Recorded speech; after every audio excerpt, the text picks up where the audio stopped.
저렴한 가격으로 한국을 비롯한 전 세계를 휩쓸고 있는 중국 전기차에서 심각한 보안 위험이 발견돼서 덴마크와 노르웨이 같은 북유럽 국가가 발칵 뒤집혔습니다.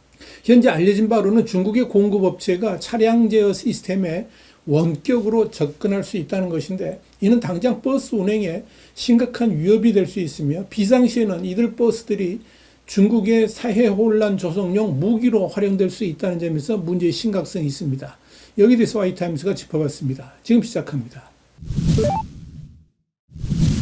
영국의 가디언은 현지 시간 5일 노르웨이 최대 대중교통 운영업체인 루터는 유럽 전기버스 시장에서 점유율 1위를 차지하고 있는 중국 버스 제조사 위퉁이 생산한 전기버스에 심각한 보안 허점이 있다는 것을 확인했다면서, 위퉁버스가 운행 중인 노르웨이의 교통당국이 중국 공급업체가 차량 제어 시스템의 소프트웨어 업데이트 및 진단을 위해서 원격으로 접근할 수 있다는 사실을 발견한 후에 이루어졌는데, 문제는 최악의 경우에 중국이 이를 악용해서 운행 중인 버스에 영향을 미칠 수도 있다는 점이다. 이렇게 보도했습니다. 가디언은 이어서 올해 여름 중국산 위퉁 전기버스와 네덜란드산 VDL 전기버스를 대상으로 보안 테스트를 진행한 결과 위퉁 전기버스에 루마니아 심카드가 탑재된 것을 발견했다면서, 루터 측에 따르면 중국 제조사는 해당 심카드를 통해 원격으로 소프트웨어 업데이트를 설치할 수 있는 권한을 갖고 있었으며, 뿐만 아니라 이 과정에서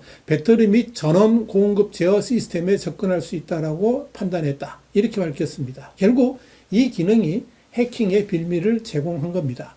여기에 대해서 루터 측은 노르웨이 공영방송 NRK에 출연해서 연결된 모든 것은 위험을 내포하며 버스도 예외는 아니다면서, 이론적으로 이 버스는 제조사에 의해서 운행이 정지되거나 작동 불능 상태가 될 수 있다고 덧붙였습니다.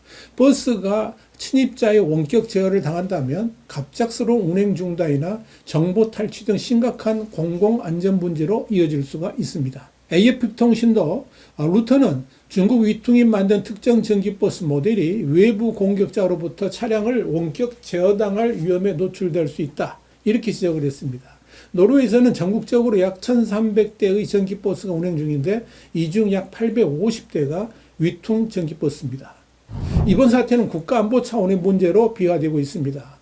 요니바르 니고르 노르웨이 교통부 장관은 NRK에 우리는 안보 협력과 관련 없는 국가, 그러니까 중국의 버스와 관련된 위험을 철저히 평가하고자 한다. 이렇게 말했습니다. 이는 핵심 기반 시설인 대중교통 시스템에 중국산 장비를 도입하는 것에 대한 지정학적 위험성을 노르웨이 정부가 심각하게 인식하고 있다는 것을 시사합니다. 이미 중국산 전자기기에 대해서는 각국에서 백도어 의혹이 끊이지 않고 있습니다. 백도어는 기기 내부의 숨은 기능을 통해서 데이터를 탈취하거나 원격 조작이 가능한 기술을 뜻하죠.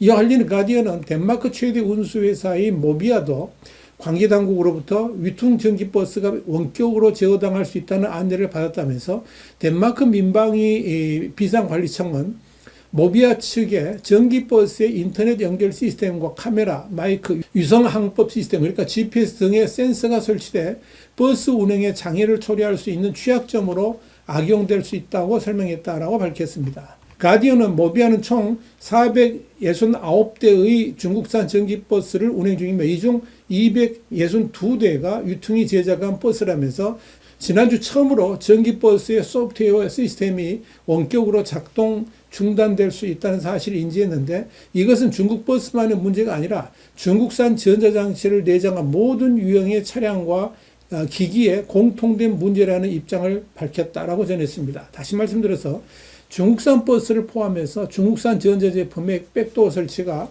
사회 전체를 뒤흔들 수 있는 위협 요소임을 재확인한 겁니다. 여기에 대해서 위퉁 측은 가디언의 자사 차량이 운행되는 지역의 법률과 규정을 철저히 준수한다면서, 전기버스 관련 데이터는 독일 프랑크푸르트의 아마존 웹 서비스 데이터 저장 센터에 저장된다고 밝혔습니다. 아울러 해당 데이터는 차량 유지 보수, 최적화, 서비스 개선 등 고객의 사후 관리 목적에만 사용된다면서, 누구도 고객의 승인 없이 이 데이터를 열람하거나 접근할 수 없다라고 해명했습니다. 위퉁은 중국 내 버스 제조사 중 선두 기업입니다. 본사가 있는 허난성 정저우에 2012년 준공한 60만 제곱미터 면적의 친환경차 공장에서는 연간 3만 대의 전기버스, 수소버스 등을 생산할 수 있습니다. 유통그룹 홈페이지에 따르면 그동안에 60여 개국에 총 11만 대의 차량을 수출했습니다. 이탈리아 매체인 서스테이너블 버스에 따르면 위퉁은 올해 상반기 유럽 전기버스 시장 점유율에서 1위, 16%를 차지했습니다.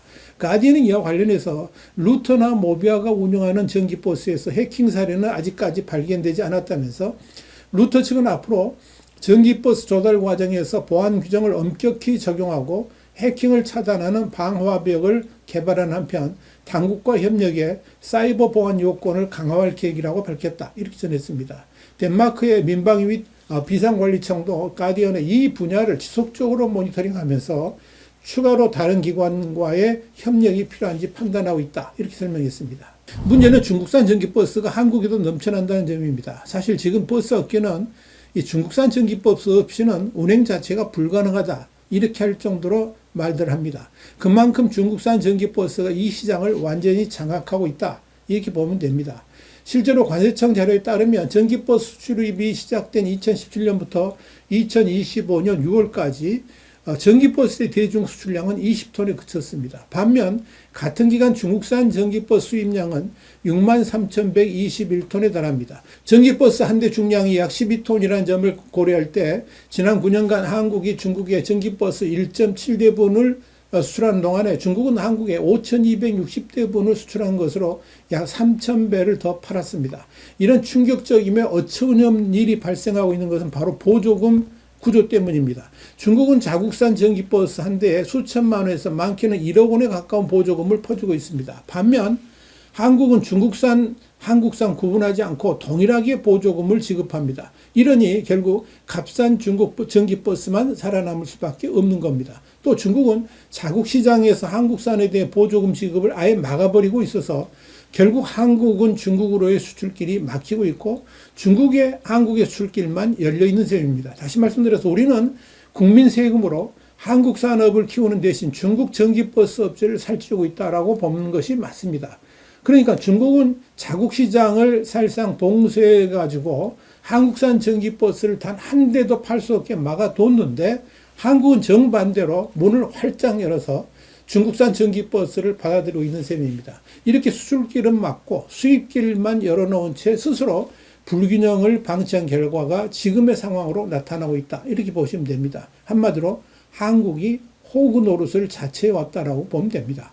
그런데도 한국 정부는 전기버스 시장을 키워주겠다면서 중국산과 국산을 구별하지 않고 동일하게 보조금을 지급해서 이 국내 산업 보호와 경쟁력 강화를 사실상 포기하고 있다. 이렇게 볼 수 있습니다. 이런 멍청한 짓들을 지금 한국 정부가 하고 있는 겁니다.